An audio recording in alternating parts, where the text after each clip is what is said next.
Okay, thanks everyone for coming today. Okay, this is the third of four ThinkCitizen lectures, our election course, and well, I just realized it's free wine. Anyway, never mind. Um, uh, and the aim of the course is obviously to make people independent thinkers in the mass media age, particularly with regards to the election in 2 to 3 weeks. The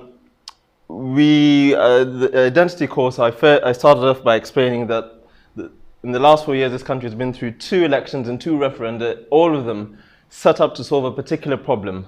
To solidify remaining in the European Union, to solidify the union with Scotland, to get a Tory majority, to get Brexit through.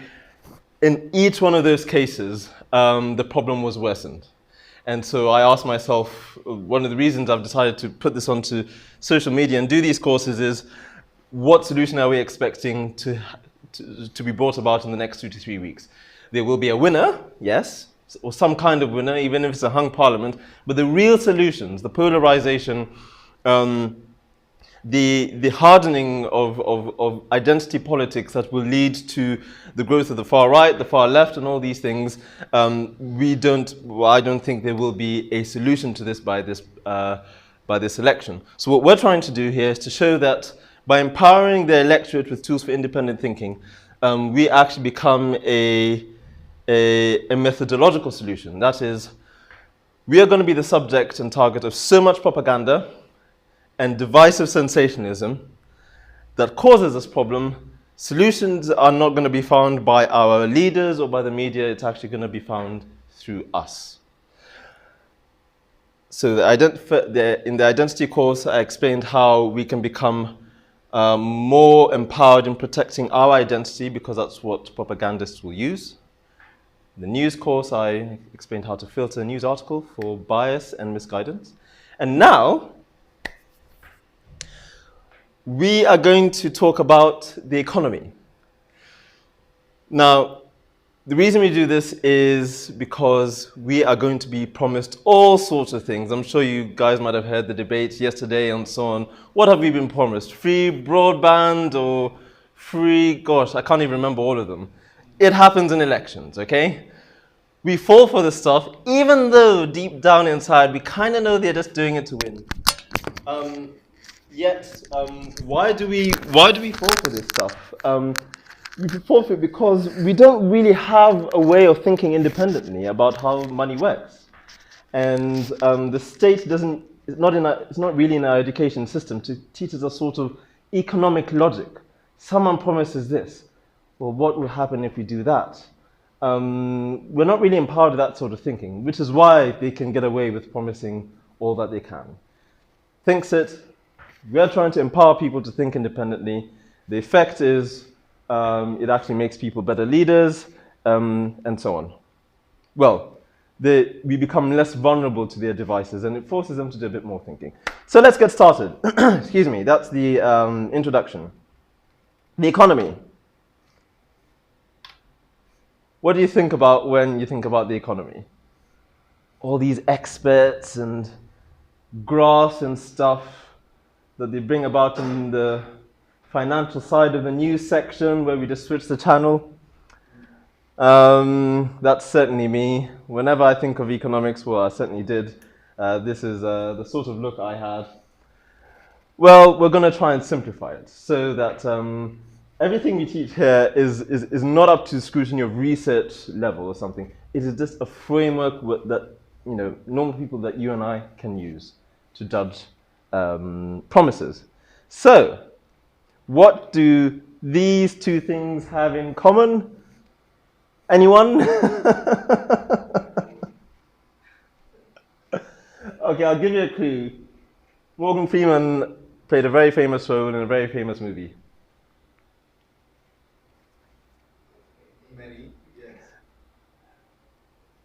What is his... hazard a guess? Can I say what we talking about? Yes, okay. Okay, something to do with him being very powerful. Okay, the movie Bruce Almighty. God, I wouldn't have guessed that. No, you wouldn't have guessed that? Okay. Who did he play in Bruce Almighty? I do. Okay, there's a film called Bruce Almighty. It's quite famous. Sorry, I took it for granted that many people. And he is God, and he goes in, and Jim Carrey is just a sort of new human being, and Jim Carrey is given all these powers to know what other people think and so on. Anyway, so I'm going to use Morgan Freeman to symbolize God in Bruce Almighty. What do God and money have in common? Invisible, very powerful, everywhere. Okay? So when people say, right, let's start understand the economy, well, they say, well, if you want to understand the economy, you need to start by understanding the individual and their incentives and their needs and what they're going to do. And other people say, oh, no, we need to understand the actual resources there in the world and how they are produced and how efficiently they're produced and how they match the individual needs. And people say, actually, no, you need to start with geopolitics. You know, how do nations trade with each other and what resources do some nations have and what do others have? And you come up with all these theories. Sometimes it's like, well, I'll just stick with God. I don't understand this any more than I understand God. Thank you very much. Well, the solution we're going to try and propose is we can start by saying that the economy is a system. All right? A system, and the analogy we're going to use is the Airbus A380. Now, does anyone here know anything about airplanes? Probably a bit. Okay, fine. This is one of the great inventions of civil aviation, double-decker. Has anyone flown in one? For something, this is, by the way, the largest civil airliner, okay? And for its size, it's so quiet and so slick, it's gorgeous. Sorry, I'm a plane geek. Anyway, so that's why I'm going to use this and give free marketing for Airbus. So imagine the economy is like an aeroplane. Now, the economy of what? For now, we're going to stick with a nation state because it's relevant to elections. The economy of your country. So that beautiful thing is your country, in this case, the UK, because we're going to be voting in 2 to 3 weeks. And so how we're going to take this analogy a little bit further. So once upon a time, there was an A380, okay? And this A380 had passengers, right? A cabin, they call it. But unlike the cabin that we see here, the cabin is more like what we come across in day-to-day life, okay? More like the passengers have to sort of find a living and trade and buy stuff from each other, go through ordinary life, even running away from cops and stuff when they want to steal goods or what have you, okay? So imagine an airplane where you're told, right guys, we don't know when this plane is going to land, make life work, okay? So that's that's how the analogy goes. So intuitively for us, this is quite easy, just think about ordinary day-to-day lives. We are passengers of an airplane called the nation state. Who are the pilots? Anyone want to have a guess?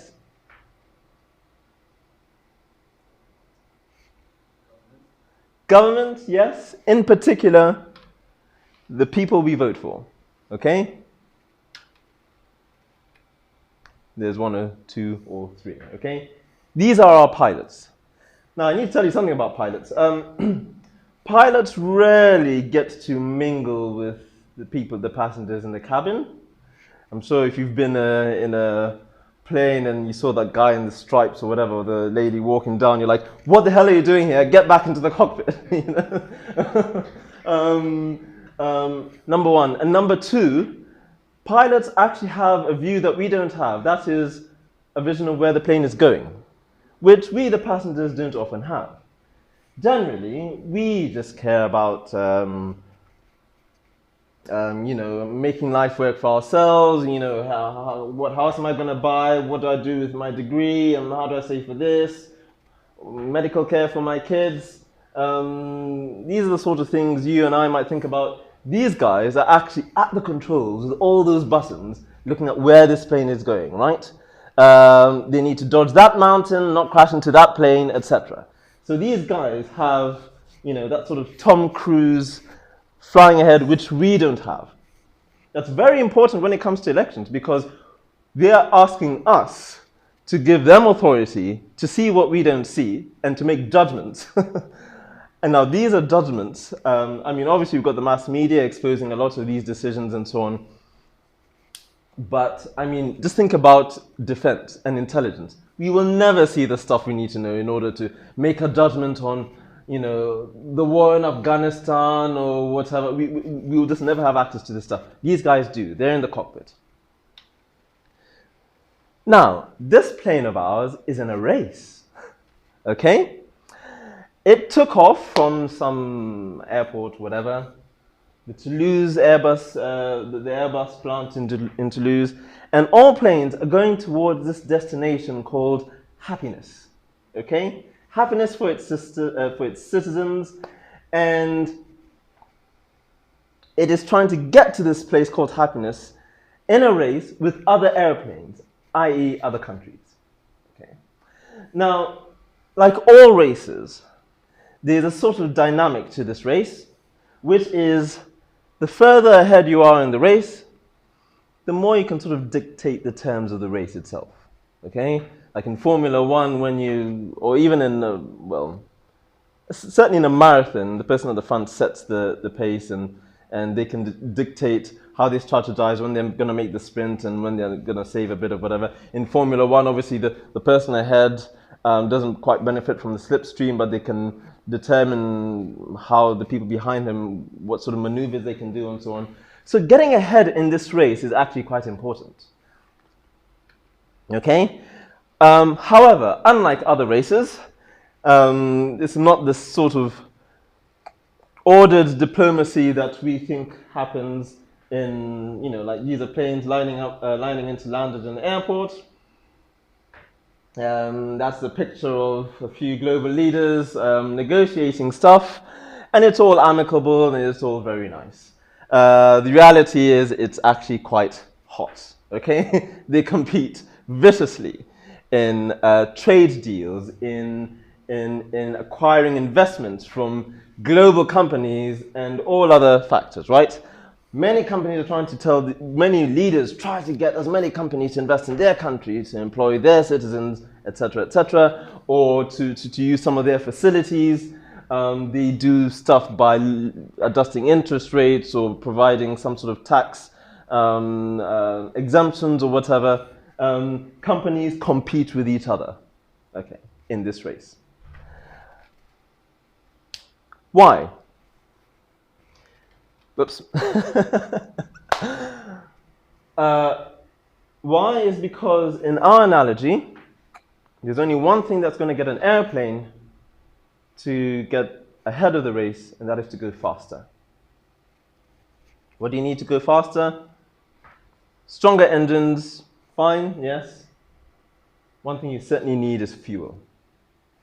In this analogy, fuel is money, okay? Fuel gives you speed, it gives you duration, all right?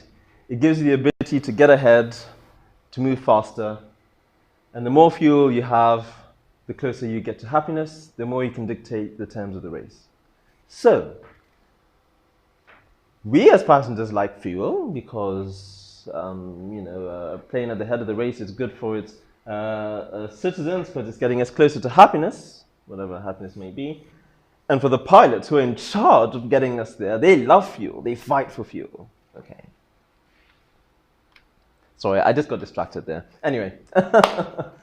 Okay, now we're going to put that analogy aside for just a small bit, and we're going to understand a little bit about money, what it is, and what happens. Why we always seem at every election to return to the same place of saying, this was promised in the last election, why hasn't this been solved? And you make it sound like it's so easy. Why didn't you solve it last time? And these sort of debates happen election after election after election, okay? I think we as voters need to understand a little bit about how money is and what money is and how it works. So, first, we're going to start with what money means for us and to us, okay? So, we all have needs, okay? And as passengers, we need to meet each other's needs. This starts off by trying to do as much as we can to get food, to find shelter for ourselves, even provide a few luxuries. And what happens is, in a very natural way, society ends up specializing. Rather than me trying to get my chicken and my clothes and my wine, I say, right, okay, I'm going to take care of the chicken side of things. You focus on making sure wine is whatever, and you do the tailing or whatever, okay? And if we specialize, then we just end up making more for each other. That's mutually beneficial. Then we can trade, okay? Then we can say, right, I make or rear the best chickens, okay? More than you guys would do on your own. But I need your wine and I need your clothes.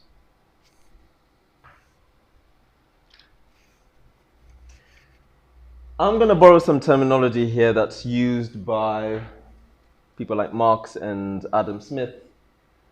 Just so that if you ever come across them, you're not intimidating. They're actually quite simple. What these are what people call commodities. A commodity is basically something that you can exchange for something else. That's it, okay? So, this is not a commodity. This certainly isn't a commodity. I left it at a dancing class the other day and I went through all around it to make sure I get it back. Why is it not a commodity? Because I'm not going to exchange it. It's that simple. Okay? However, what do I have here that can exchange? My shoes are growing old. I'll certainly exchange those for something else. Okay? So this all of a sudden becomes a commodity. My dog is not a commodity. Okay? I wouldn't trade tattoo for anyone. However, my cat, no, I'm just kidding. Do you get the difference? There's something that you can enter into an exchange for trade. So, we exchange commodities for commodities. Barter is a word that's usually referred to. And it seems quite intuitive, okay? I need this, you need that, I've got what you want, you have what I want, swap. And one principal notion behind this system is called equivalence. That is, no one's really gaining anything from over the other person. We're just meeting each other's needs, okay? I've got 10 chickens, right? I only need one, certainly in the next day. I could eat chicken every day if I could, but I only need one. You probably got a family, you've got 4 people, I'll probably give you 4 or 3 or whatever. You might want to feed your friends or something. And I'm basically going to say that, hey, 2 chickens equals 3 or 4 shits, okay? Or 1 chicken equals 2, and 4 chickens equals a glass of wine or something, okay? No one's gaining anything over another person. We're just basically matching our needs. You're not going to consume all the wine you produce. You're not going to need all the shirts, etc. Okay, so equivalence is a huge part of this. Now, there's a very useful notion that Karl Marx uses to help us understand why value rises, and that's the difference between use and exchange value, okay? Commodities have a use value. Basically, how useful is this stuff to you when you use it? You know, if my chicken is worth 4 shirts, then that is, the chicken is basically as useful as what filling my belly will be in relation to the shirts or something like that for a day. Okay. Exchange value is basically what the commodity, how valuable that commodity is to the person receiving it. Okay. And the best examples I can use are bottles of wine. You can get a £5 bottle of wine. You can have a £500 bottle of wine. Does that mean that the £500 bottle of wine is actually literally, in terms of its use, 100 times better than the £5 bottle of wine? No. Okay. I think it's 100. Have I got my maths right? 50, 500, yes.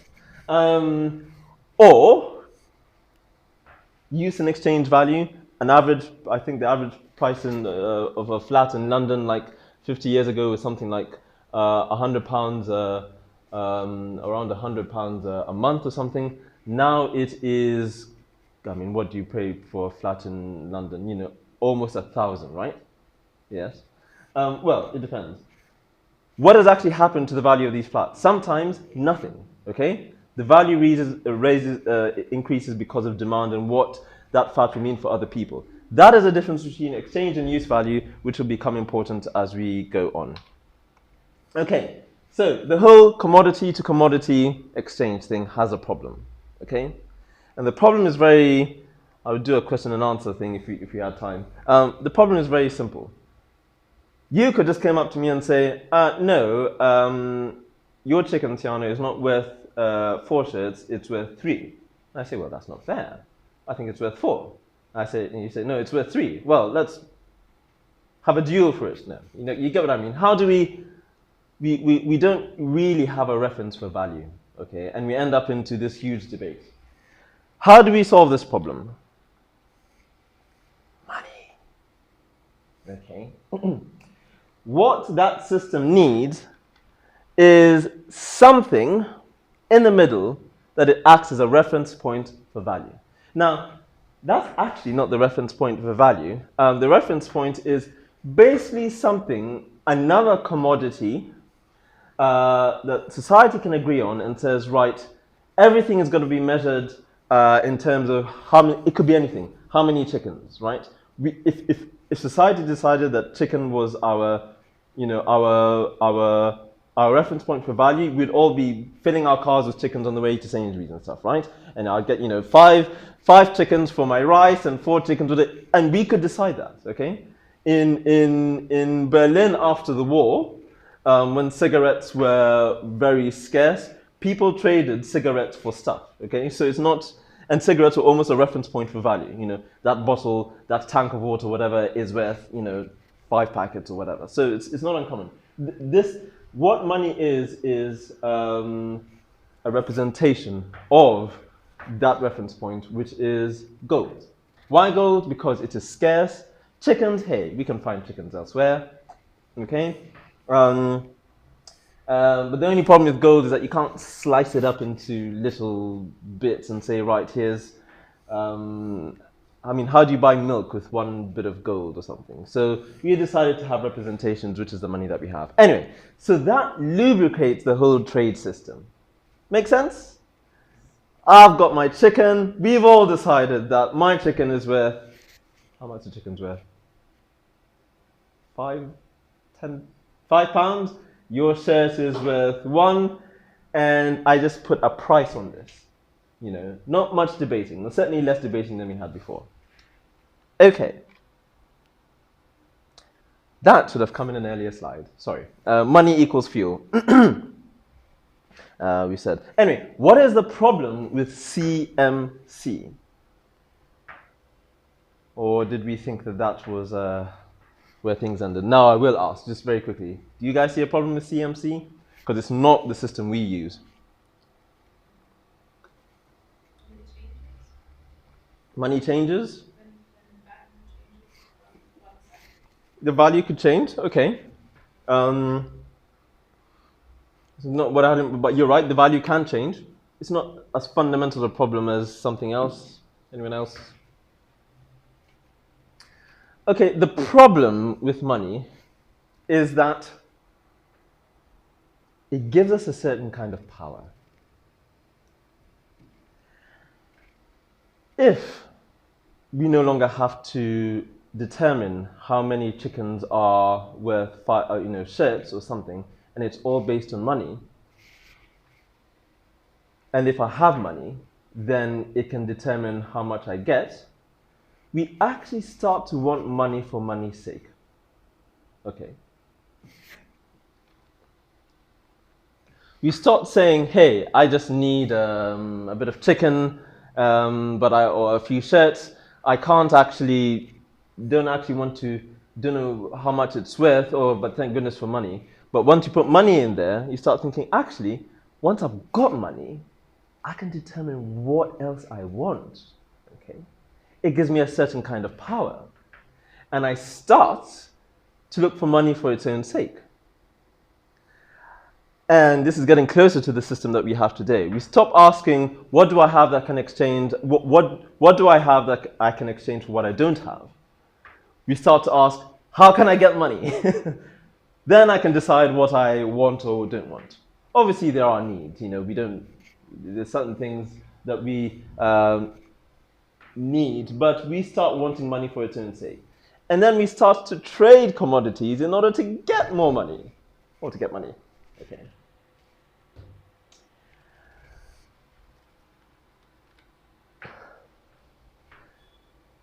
We're just there in getting to the system that's actually manifest today. But there's a problem with this. By the way, do you guys understand this? All right? You can go walk into a supermarket and think, all I needed here was milk. But if you're anything like me, and like very many people, you say, right, I have 50p for my little whatever of milk, but man, I want a bit of cider. Look at that ready meal that's reduced. Look at all this sort of stuff that I can buy with money. But oh man, I don't have that much money. I need to get more money, right? That's basically what this system is. Does that make sense? Okay. What is the problem with this system? Something about it does not make sense. Does anyone know what it is? That's good. That's good. Yes, so everyone wants it. Resources depend on it to some extent. Yes? Yes, so that's actually going to come in another slide. So good, you're clever people jumping ahead. But before we get there, there's something that actually doesn't make sense. Think about chicken, wine, clothes. I need clothes, I need wine, I give you chicken, I give you chicken. What's wrong with this? Excess. Sorry? The excess. What about the excess? Sure. Okay. If I had a £5 note, and I said, right, well, I'll use a real-life example. I almost went into car dealing, which is where you have a bit of money, you buy a car, you soup it up, and then you sell it for value, all right? If I had a £5 note so that I could get your shirts and receive £5 back in return, or with this car, I'll buy it for £100, beef it up, and then sell it for £100. Does that make sense? For the same price. Rather than exchanging chicken for wine, with money helping the system, we start with money, use a chicken to get some money. Does that make sense? There we go.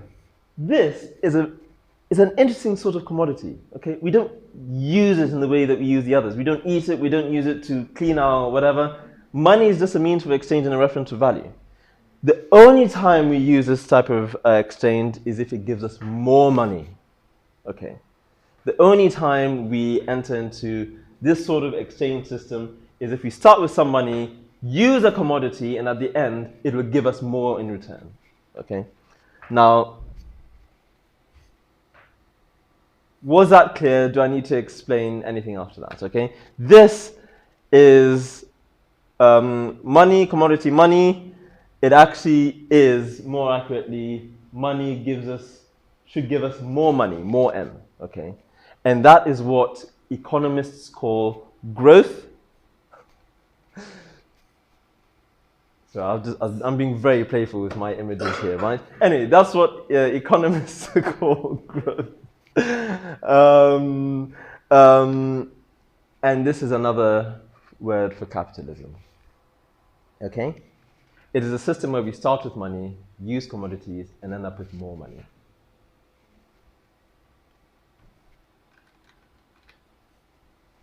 Have I confused anyone? Are we together? Any questions so far? No? Okay, good. So, that's our trade. Now, what do you think our pilots think about more money? Yes. They love it. They want it. Why? Gets them faster, gets them ahead of the race. Okay, more speed, more fuel, more power. They love money, right?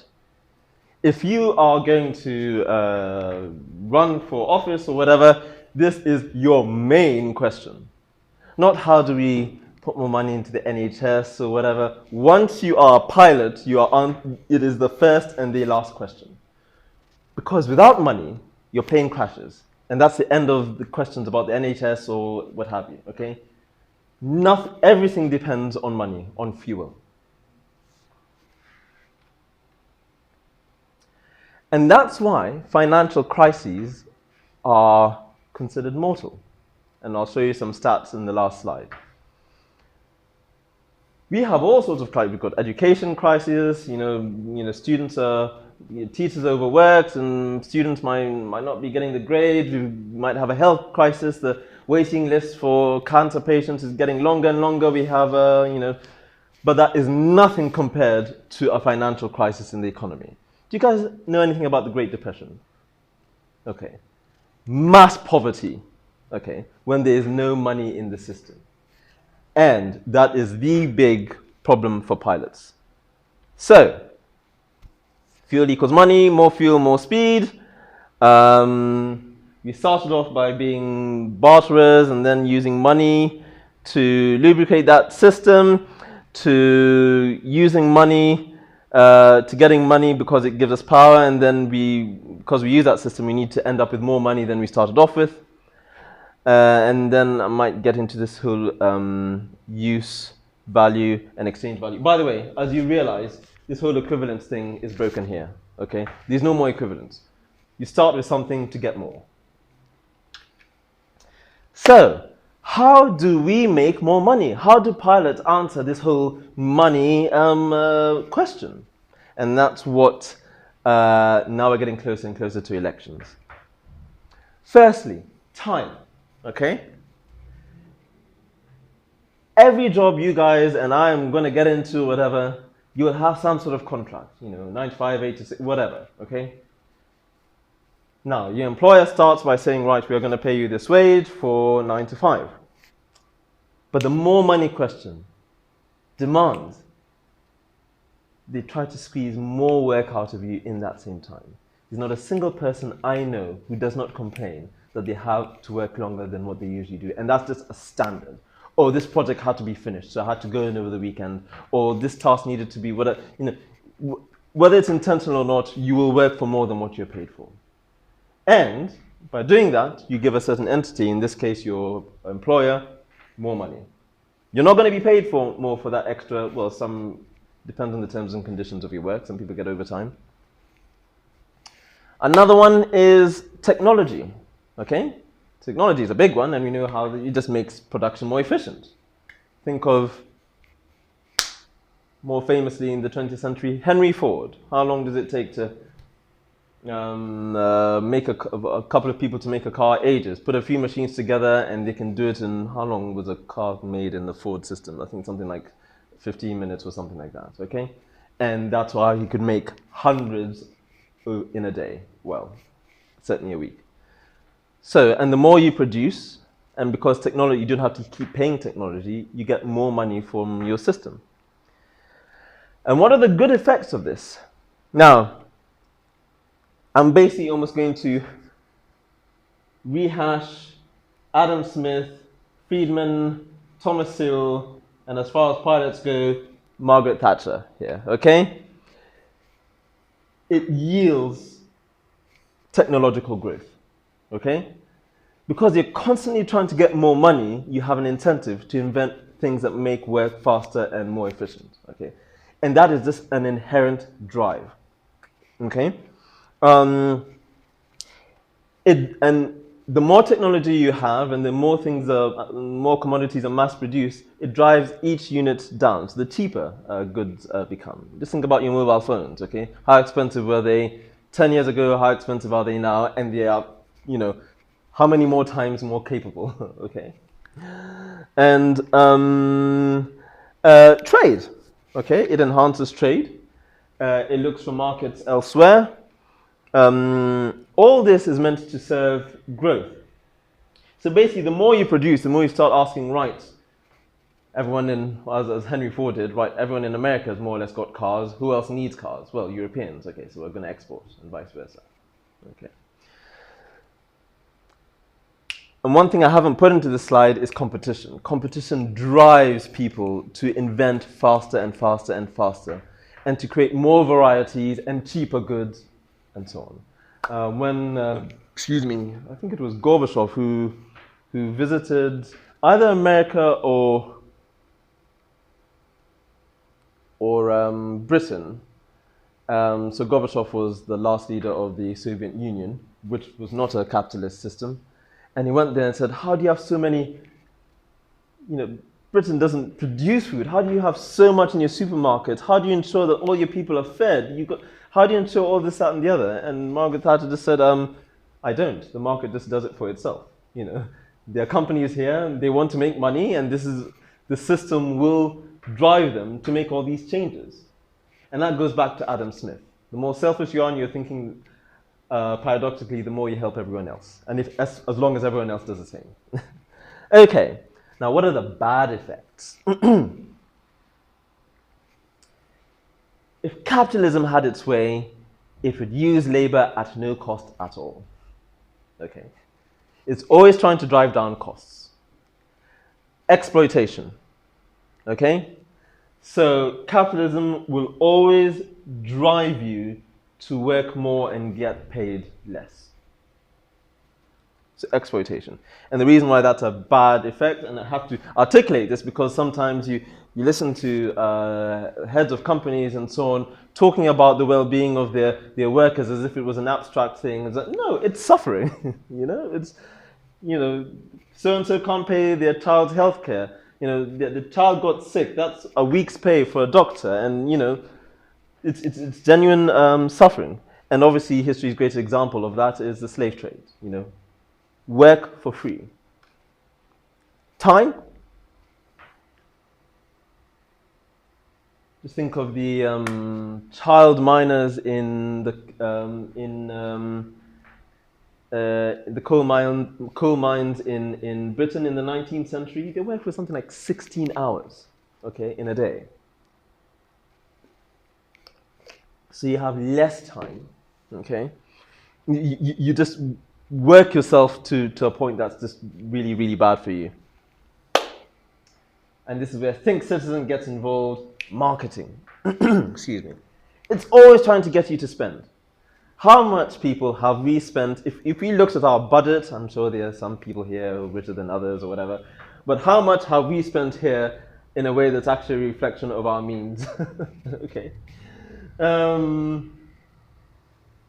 We almost put under pressure to spend and to buy things. Okay. In a way that works against us. I don't need that extra pair of football boots, but damn it, mum and dad are paying, that's fine. I look back on that now. Oh my goodness, I didn't need that. I look at the stuff that I really want to buy, and everyone is saying, oh my goodness, I should have this. I should have this.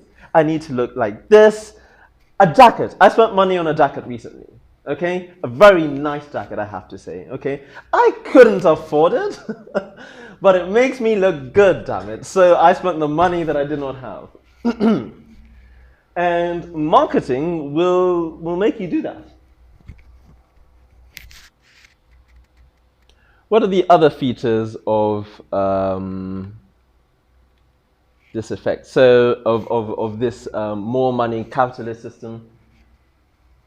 Trade unions, okay? Trade unions are bad because It forces employers to pay more than they want. It puts a cap on living and wage standards of employers, when really all they want to do is drive these wages and so on, relatively speaking, lower and lower and lower. So it means we get less protection as workers. There's something called the global division of labor. And basically what that means is you get certain countries where they have the expertise to produce certain qualities of things, especially services and retail, and they use the resources and labor from other countries. And so this whole myth, especially this post-colonial myth that somehow all countries are on this trajectory to parity with these first world countries, actually in many cases has actually gotten worse. There are a few success stories, Singapore or whatever, but in many cases, relatively speaking, the gap between richer and poorer countries has gotten wider. Now, what on earth is that picture meant to represent? Yes, houses. Do you remember what I talked about use and exchange value? The more people buy, the more people realize you're willing to spend, the price of things go up, even if the use value of the commodity doesn't actually change. When you talk about the housing crisis, that's exactly what it is. You can get all the houses in this. So think about London, okay?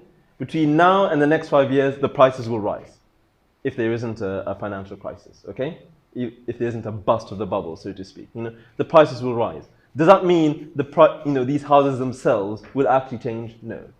So the value of things usually constantly rises on certain commodities. So some things it will reduce because of mass production, like mobile phones and cars. Some things will rise. Property is a big one. Where else do you think growth comes from? I think because of time, we'll just have to leave it there. But very quickly, what do you think growth has to say about morality and religion? Very quickly.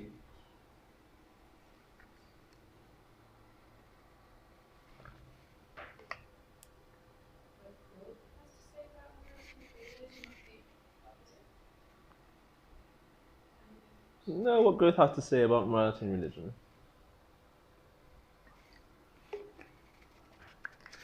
The answer is, it doesn't like it. Why?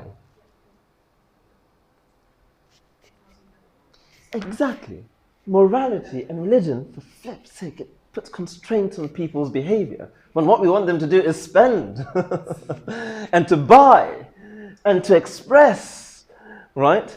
I mean, think about, you talk to religious communities about things like the porn industry and stuff. They say, oh, look how immoral and secular our and family values and so on.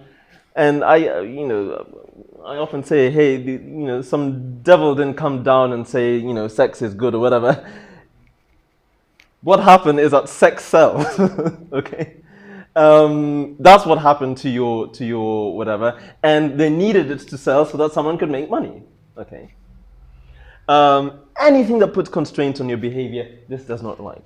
So, the capitalist system is very likely to be is going to manifest lots of immoralities, right? Which is exactly why the more economically left argument usually uses moral arguments, right? The abolition of the slave trade was not a financial argument, it was a moral argument, okay?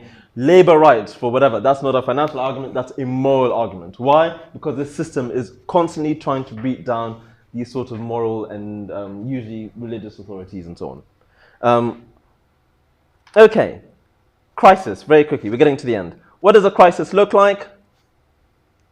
No fuel. And many times in the capitalist system, this happens when prices are too high, okay?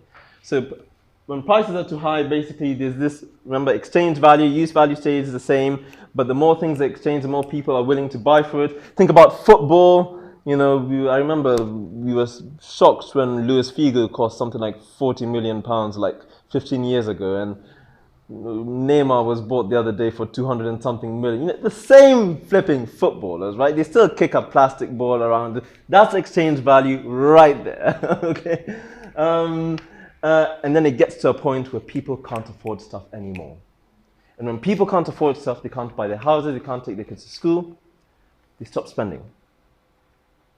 Sorry, that exchange value, right? They stop spending.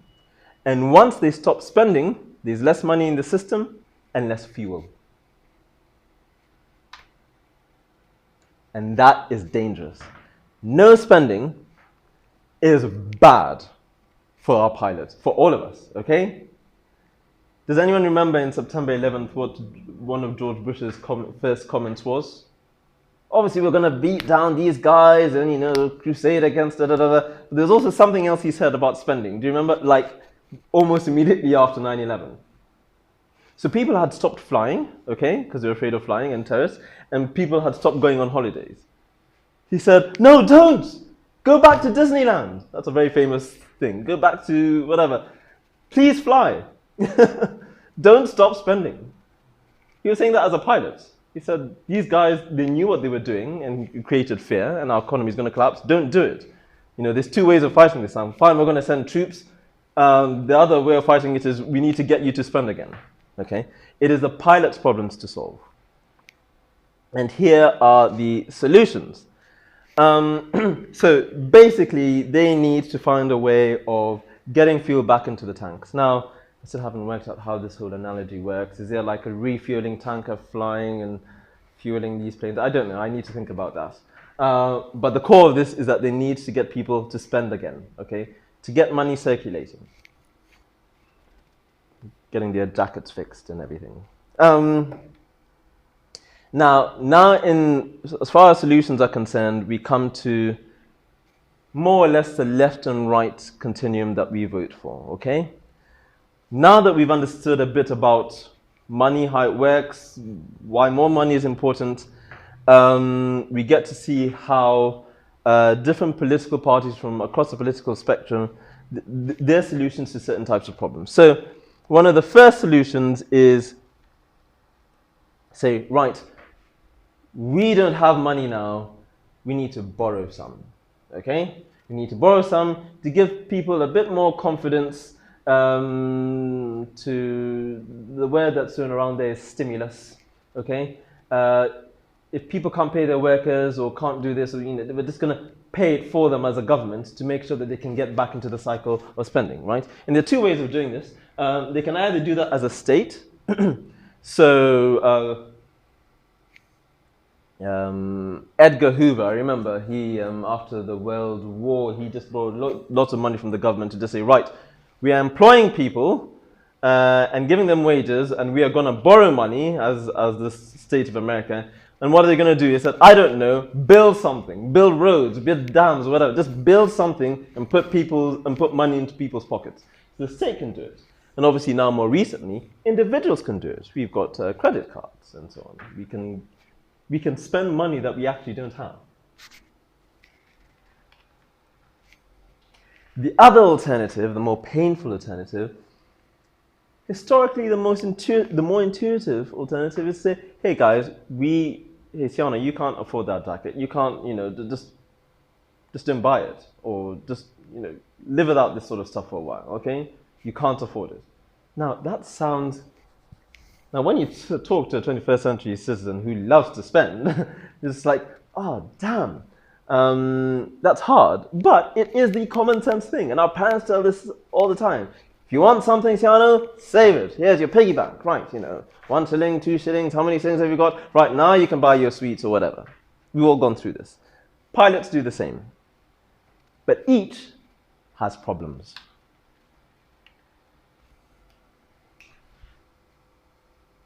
Borrowing money, okay, putting it puts people back into debt, okay? And it certainly does not solve, it doesn't break the system that raises exchange value, okay? It just gives me more people to spend on it. But eventually, that spent money will run out. Anytime you borrow money, someone is going to ask you how you're going to pay it back, This is one of the most poorly answered questions, certainly as far as states are concerned. So we hear that in our politics. You know, I'm not against Labour Party or whatever, but the question that everyone asks them is, right, you want to invest more in policemen or in the education, you know, how are you going to pay for it? Well, we're going to borrow. How are you going to pay it back? And the problem with this system is it literally just delays the problem of a crisis. Every time you borrow money, you're basically saying, right, we're not going to suffer now, we're going to suffer in the next 10 years. That's basically what the solution is. And that makes the whole, oh, well, let's save, you know, such a more sensible, you know, save now and you can afford it. What's the problem with that? Suffering is a real thing. If you start, when states start to, like the Conservative government the last 10 years, start to say, right, we're going to save, it has huge impact on people's welfare. Genuine poverty ensues, and sometimes it even leads to death. Homelessness, despair, death, all that sort of stuff. And why these people have a point is because they look at that and say, anything we need to do that can stop it, you know, it is such an immediate problem. Okay.